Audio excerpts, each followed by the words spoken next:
Darling പ്രിട്ടീമേജ് ആണ്. എല്ലാവരും അടിപൊളിയായിട്ടിരിക്കുന്നല്ലോ.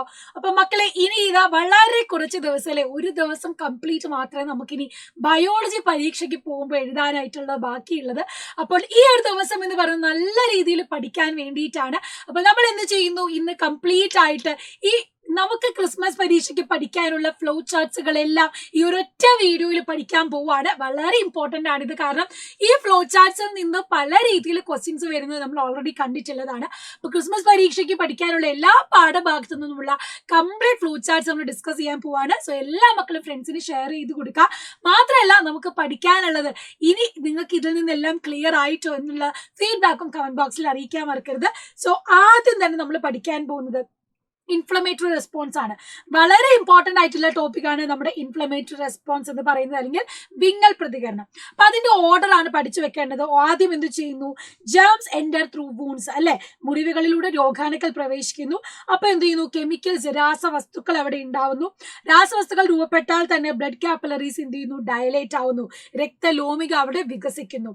അത് കഴിഞ്ഞാൽ white blood cells reach the wound site through walls of capillaries. അവിടെ നിന്ന് എന്ത് സംഭവിക്കുന്നു, ശ്വേതരക്താണുക്കൾ ലോമിക ഭിത്തിയിലൂടെ മുറിവേറ്റ ഭാഗത്തേക്ക് എത്തുന്നു.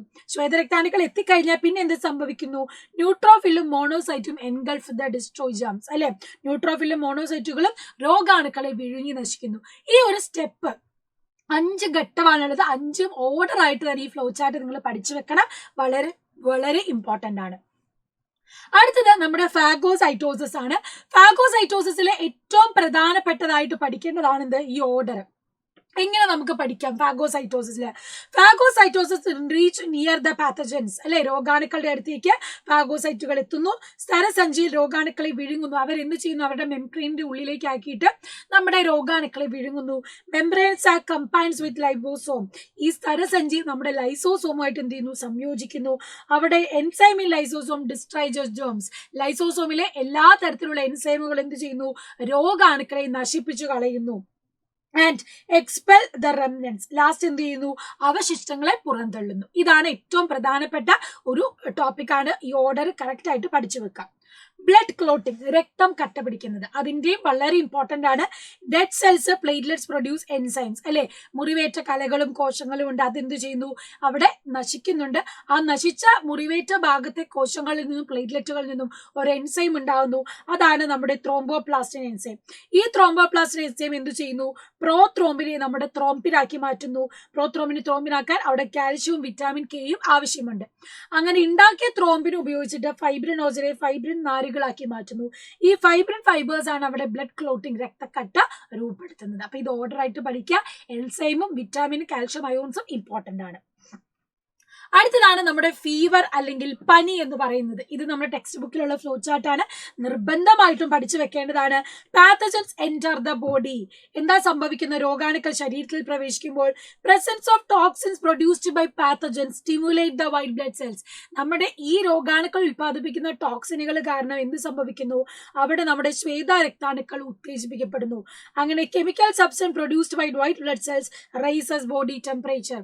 ഈ രോഗാണുക്കളുടെ ടോക്സിൻ കാലം എന്ത് ചെയ്യുന്നു, ശ്വേതരക്താണുക്കൾ ഉത്തേജിക്കപ്പെടുന്ന വഴി ശ്വേതരക്താണുക്കൾ കുറച്ച് രാസവസ്തുക്കൾ ഉണ്ടാക്കുന്നു.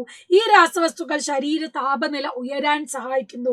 It rises the body temperature. എന്നിട്ടോ rise in body temperature reduces rate of multiplication of pathogens, increase the effect of phagocytosis. ശരീര താപനില ഉയരുന്നത് രോഗാണുക്കളുടെ പെരുകൽ നിരക്ക് കുറയ്ക്കുന്നു. അതുപോലെ ഫാഗോസൈറ്റോസിന്റെ ഫലപ്രാപ്തി കൂട്ടാനും സഹായിക്കുന്നുണ്ട്. ഇനി നമ്മുടെ 4ാം പാഠത്തില് സ്ഥിരമായിട്ട് ചോദിക്കുന്ന ഒരു ഭാഗമാണ് ഈ ഒരു ഫ്ലോ ചാർട്ട്. അപ്പൊ ഇവിടെ നിങ്ങൾ നോക്കിയാൽ അറിയാം, പ്ലാസ്മോഡിയം ആണ് ഇവിടുത്തെ രോഗാണു അല്ലെങ്കിൽ പാത്തജൻ. വെക്ടർ ഫീമെയിൽ അനഫിലസ് മൊസ്കിറ്റോ ആണ്. ഹോസ്റ്റ് ആണ് ഇവിടുത്തെ ഹ്യൂമൻ ബീയിങ് എന്ന് പറയുന്നത്. ഇതേപോലെ തന്നെ ഇമ്പോർട്ടന്റ് ആണ് നമ്മുടെ ക്യൂലക്സ് മൊസ്കിറ്റോയും. ഇതേപോലെ നമുക്ക് ക്യൂലക്സ് മൊസ്കിറ്റോ എഴുതിയാൽ അവിടുത്തെ പാത്തജൻ എന്ന് പറയുന്നത് ഏതാണ് അല്ലെ, നമ്മൾ ഫൈലേറിയാസസ് പഠിക്കുന്നതാണ്. ഫൈലേറിയാസസ് അവിടുത്തെ പാത്തജൻ എന്ന് പറയുന്നത് ഫൈലേറിയൽ വേം ആണ്, അല്ലെങ്കിൽ മന്തുവിര. ഈ ഫൈലേറിയൽ വേമിലെ വെക്ടർ എന്ന് പറയുന്നത് ആരാണ്, ക്യൂലക്സ് മൊസ്കിറ്റോ ആണ്. ക്യൂലക്സ് കൊതുക്. ക്യൂലക്സ് കൊതുകാണ് എന്ത് രോഗമാ പരത്തുന്നത്, അതും മനുഷ്യനിലേക്കാണ് അല്ലെ. ഫൈലേറിയാസസ് മന്ത് രോഗം പരത്തുന്നത് ഹ്യൂമൻ ഹോസ്റ്റിലേക്കാണ്, മനുഷ്യൻ. അപ്പം ഇവിടെ ഈ ഒരു ഫ്ലോ ചാർട്ടും കൂടെ പഠിച്ചു വെക്കുക. ഫൈലേറിയൽ മന്ത്വിര, ഫൈലേറിയാസിസ് ക്യുലക്സ് മോസ്കിറ്റോ വഴിയാണ് പരത്തുന്നത് മനുഷ്യനിലേക്ക്. അടുത്തത് ഇതാ മക്കളെ, നമ്മുടെ മൂന്നാം പാഠത്തിലെ ഇമ്പോർട്ടന്റ് ആയിട്ടുള്ള ഭാഗമാണ് ഹൈപ്പോതലാമസ്. ഹൈപ്പോതലാമസ് റിലീസിംഗ് ഹോർമോണും ഇൻഹിബിറ്ററി ഹോർമോണും പ്രൊഡ്യൂസ് ചെയ്യുന്നുണ്ട്. റിലീസിംഗ് ഹോർമോൺ ആണ് പിറ്റ്യൂട്ടറി ഗ്രന്ഥിയുടെ മുൻതളം, അതായത് ആന്റീരിയർ ലോബ് എന്ത് ചെയ്യുന്നു, അവിടെ സ്റ്റിമുലേറ്റ് ചെയ്തിട്ടാണ് ട്രോപ്പിക് ഹോർമോണുകൾ ഉൽപ്പാദിപ്പിക്കുന്നത്. ഏതൊക്കെ? TSH, തൈറോയ്ഡ് സ്റ്റിമുലേറ്റിംഗ് ഹോർമോൺ, അഡ്രീനോകോർട്ടിക്കോട്രോപിക്, അതുപോലെ തന്നെ എന്താണ് ഗൊനാഡോട്രോപിക് ഹോർമോൺ സ്റ്റിമുലേറ്റ് ചെയ്യുന്നത് ആരാണ്? റിലീസിംഗ് ഹോർമോൺ ആണ്.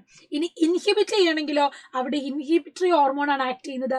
അതുവഴി പിറ്റ്യൂട്ടറി ഗ്രന്ഥിയുടെ മുൻതളത്തിലെ ട്രോപ്പിക് ഹോർമോണുകളുടെ ഉൽപാദനത്തെ അവര് തടയുവാണ് ചെയ്യുന്നത്. ക്ലിയർ ആയോ? ഈ രീതിയിലാണ് ആ ഒരു ആക്ഷൻ അവിടെ നടക്കുന്നത്. ഇനി മക്കളെ, ഇതേപോലെ തന്നെ എൻസൈമിന്റെ ആക്ഷൻ നിങ്ങൾക്ക് പഠിക്കാനുണ്ട്. Production of glucagon. ഓക്കെ, അപ്പൊ നമുക്കറിയാം നമ്മുടെ ബോഡിയിലെ ഗ്ലൂക്കോസിന്റെ അളവ് നോർമൽ എന്ന് പറയുന്നത് 70 തൊട്ട് 110 mg/100 ml ആണ്. ഈ 70ന്റെ അളവിൽ ഗ്ലൂക്കോസ് കൂടിപ്പോയാൽ അവിടെ എന്ത് സംഭവിക്കുന്നു? രക്തത്തിന്റെ ഗ്ലൂക്കോസിന്റെ അളവ് കൂടുതലാണാൻ അത് കുറയ്ക്കാൻ വേണ്ടി ഇൻസുലിന്റെ ഉൽപാദനം എന്ത് ചെയ്യുന്നു? കൂടുന്നു. Insulin production increases. ആ സമയത്ത് ഗ്ലൂക്കോഗൺ എന്ത് ചെയ്യുന്നു? ഡിക്രീസസ്. ഗ്ലൂക്കോഗൺ കുറയുന്നു. ഇതേപോലെ നമ്മുടെ ബ്ലഡിലെ ഗ്ലൂക്കോസിന്റെ അളവ് കുറയുമ്പോൾ അത് കൂട്ടാൻ വേണ്ടി ഗ്ലൂക്കോഗോൺ എന്ത് ചെയ്യുന്നു? ഇൻക്രീസസ്. ഇൻസുലിൻ എന്ത് ചെയ്യുന്നു? ഡിക്രീസസ്. കൂടുന്നു, കുറയുന്നു.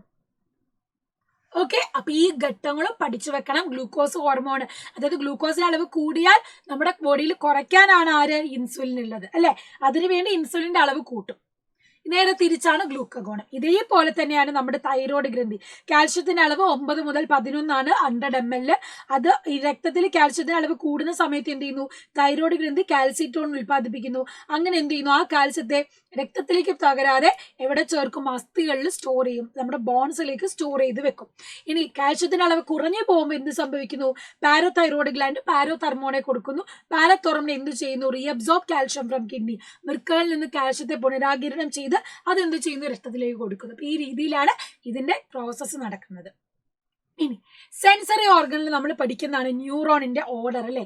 എങ്ങനെയാണ് ന്യൂറോണിന്റെ സ്ട്രക്ചറിലൂടെ ഇമ്പൾസസ് ട്രാൻസ്മിറ്റ് ചെയ്യുന്നത്? നമ്മൾ ഓണപരീക്ഷയ്ക്ക് പഠിച്ചതാണ്. ഇപ്പൊ ഡെൻഡ്രൈറ്റ് ഡെൻഡ്രോണിൽ വഴി, പിന്നെ സെൽ ബോഡി കോശ ശരീരം, അവിടുന്ന് ആക്സോൺ, പിന്നെ axonite, synaptic knob, dendrite of next neuron, തൊട്ടടുത്ത ന്യൂറോണിന്റെ ഡെൻഡ്രൈറ്റിലേക്ക് പോകുന്നു. ഇതാണ് ആ ഫ്ലോ ചാർട്ട്. ഇനി ഇതേപോലെ റിഫ്ലക്സ് ആർക്ക് നമുക്ക് പഠിക്കാനുണ്ട്? സ്റ്റിമുലൈ ഉദ്ദീപനം ഉണ്ടാവുന്നു, റിസപ്റ്റേഴ്സ് ഗ്രാഹികൾ വഴി ആവേഗങ്ങൾ സെൻസറി ന്യൂറോൺ സംവേദന നാടി എത്തുന്നു, അവിടുന്ന് അത് ഇന്റർ ന്യൂറോണിലേക്ക് എത്തുന്നു, അവിടുന്ന് മോട്ടോർ ന്യൂറോൺ പ്രേരക നാഡി, പിന്നീട് റിലേറ്റഡ് മസിൽ ബന്ധപ്പെട്ട കോശയിലേക്ക് പോകുന്നു. ഇതിനെയാണ് നമ്മൾ റിഫ്ലക്സ് ആർക്ക് അല്ലെങ്കിൽ റിഫ്ലക്സ് പ്രവർത്തനത്തിന്റെ ആ ഒരു വഴിയെയാണ് റിഫ്ലക്സ് ആർക്ക് എന്ന് പറയുന്നത്. സൈറ്റ്, നമുക്ക് കാഴ്ച എന്ന അനുഭവം ഉണ്ടാവുന്നത് എങ്ങനെ? ലൈറ്റ് കോർണിയയിൽ തട്ടുന്നു, അവിടുന്ന് അക്വസ് ഹ്യൂമർ, പിന്നെ പ്യൂപ്പിൾ, പ്യൂപ്പിളിൽ നിന്ന് ലെൻസ്, വിട്രിയസ് ദ്രവം, അവിടുന്ന് റെട്ടിന, ഇമ്പൾസ് ആവേഗം ഉണ്ടാവുന്നു, ഒപ്റ്റിക് നെർവ് നേത്രനാടി, പിന്നെ സെറിബ്രത്തിൽ ചെല്ലുമ്പം കാഴ്ച എന്ന അനുഭവം ഉണ്ടാവുകയാണ് ചെയ്യുന്നത്. സെൻസ് ഓഫ് ഹിയറിംഗ് ഉണ്ട്, കേൾവി, സൗണ്ട് ശബ്ദം ഉണ്ടാവുന്നു, പിന്നെ വഴി ചെവിക്കൂടെ വഴി അത് ഓഡിറ്ററി കനാലിലേക്ക് കർണനാളത്തിലേക്ക് എത്തുന്നു, അവിടുന്ന് ടിംപാനത്തെ കർണപടത്തെ അത് വൈബ്രേറ്റ് ചെയ്യുന്നു, ഈ റോസിക്കൽസിനെ അസ്ഥി ശൃംഖലനെ വൈബ്രേറ്റ് ചെയ്യുന്നു, ഓവൽ വിൻഡോ വഴി അത് കോക്കളിലെത്തുന്നു, അവിടുത്തെ ഹെയർ സെൽസിൽ സ്റ്റിമുലേറ്റ് ചെയ്ത് ഇമ്പൾസ് ആവേഗം ഉണ്ടാവുന്നു. ആ ആവേഗം എന്ത് ചെയ്യുന്നു? ഓഡിറ്ററി നെർവ് ശ്രവണ നാഡി വഴി സെറിബ്രത്തിൽ എത്തുകയും സെറിബ്രത്തിൽ നിന്ന് സെൻസ് ഓഫ് ഹിയറിംഗ് നമുക്ക് കേൾവി എന്ന അനുഭവം ഉണ്ടാകുന്നു. ഇനി ബോഡി ബാലൻസിങ്ങിലോ ഇതിൽ നിന്ന് കുറച്ചുകൂടെ വ്യത്യാസമുണ്ട് അല്ലെ. അതായത് മൂവ്മെന്റ് ഓഫ് ഹെഡ്, നമ്മുടെ തലയുടെ ചലനമാണ് എന്ത് ചെയ്യുന്നത്? എൻഡോലിംഫിൽ ചലനം ഉണ്ടാക്കുന്നത്. അതാണ് അവിടെ രോമകോശങ്ങൾ ഉത്തേജിപ്പിക്കുകയും ഇമ്പൾസ് ആവേഗം ഉണ്ടാവുന്നത്. അത് വെസ്റ്റിബുലാർ നെർവ്, വെസ്റ്റിബുലാർ നാഡി വഴി സെറിബെല്ലത്തിലേക്ക് എത്തുന്നു. സെറിബെല്ലത്തിൽ നിന്ന് നമുക്ക് ഇക്വിലിബ്രിയം, ശരീരത്തുലനത സാധ്യമാക്കി തരുന്നു. അടുത്തത് സെൻസ് ഓഫ് ടേസ്റ്റ്, എങ്ങനെയാണ് രുചി എന്ന അനുഭവം ഉണ്ടാവുന്നത്? ഭക്ഷണം നമ്മൾ കഴിക്കുമ്പോൾ നമ്മുടെ നാക്കിലുള്ള പാപ്പിലയിൽ തട്ടുന്നു, അവിടെ സ്വാദുമുഖങ്ങളിൽ രാസഗ്രാഹികളുണ്ട്, അവയിൽ നിന്ന് അത് ഇമ്പൾസ് ഉണ്ടാവുന്നു. ആ ആവേഗങ്ങൾ നമ്മുടെ നെർവ് നാഡി വഴി സെറിബ്രത്തിലെത്തുകയും രുചി എന്ന അനുഭവം, സെൻസ് ഓഫ് ടേസ്റ്റ് നമുക്ക് അനുഭവപ്പെടുകയും ചെയ്യുന്നു. ഇതേപോലെ തന്നെയാണ് എന്ത്? നമ്മുടെ നോസ്ട്രിൽസ് അല്ലെ, നമ്മുടെ മണം ശ്വസിക്കുന്നത്. അപ്പം അരോമാറ്റിക് പാർട്ടിക്കിൾസ് നമ്മുടെ നോസ്ട്രിൽസിൽ എത്തും. അപ്പം ഈ പറയുന്ന ഉച്ഛ്വാസവായുവിലൂടെ മൂക്കിലേക്ക് പ്രവേശിക്കുന്നത് നമ്മുടെ എന്ത് ചെയ്യുന്നു? കളരുന്നുണ്ട് അല്ലെ. ഗന്ധകണികകൾ മൂക്കിനുള്ളിലെ ശ്ലേഷ്മത്തിൽ ലയിച്ച് ഗന്ധ ഗ്രാഹികൾ ഉത്തേജിപ്പിക്കപ്പെടുന്നു. അപ്പൊ ഗ്രന്ഥഗ്രാഹികൾ ഉത്തേജിപ്പിക്കപ്പെട്ട് കഴിഞ്ഞാൽ പിന്നെ എന്ത് ചെയ്യുന്നു, അവിടെ ആവേഗങ്ങൾ ഇമ്പൾസ് ഉണ്ടാകുന്നു.